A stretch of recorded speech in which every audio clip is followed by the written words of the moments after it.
Ellie, do we know, we're up now for round 6.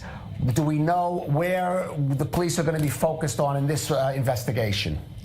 Well, Kyiv police is hoping that this round of questioning will be also the last one, meaning that the conclusion of the case is getting closer, with the big question being whether the final recommendation of police will be to indict Netanyahu or not. Now, we are talking about case 1000, of course, alongside a decision to indict Netanyahu, yes or no.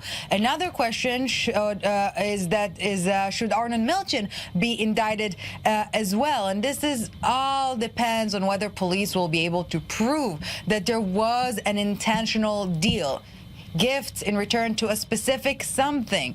Now, only recently the testimony of Milchan's personal assistant, Adas Klein, was revealed, and there she outlines a systematic mechanism of gifts, but, and this is a very important but, that there was never anything in exchange that was discussed or promised, and as said, this is the key element of this case. Now, Ali, of course, the Prime Minister is aware how grave these allegations are, though he continues to deny them. But this week we saw a kind of evolution in his line of defense.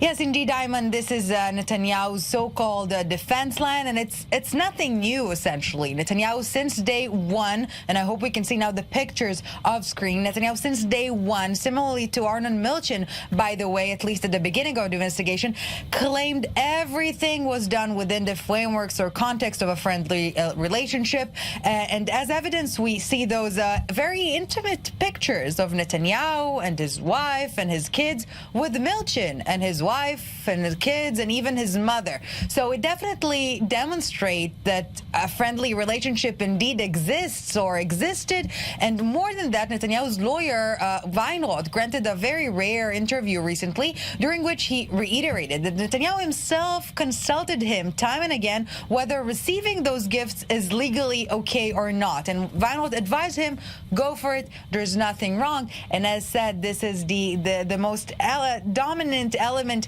in this case, whether it was illicit or not, and whether there was indeed an attempted deal between Milchan and Netanyahu.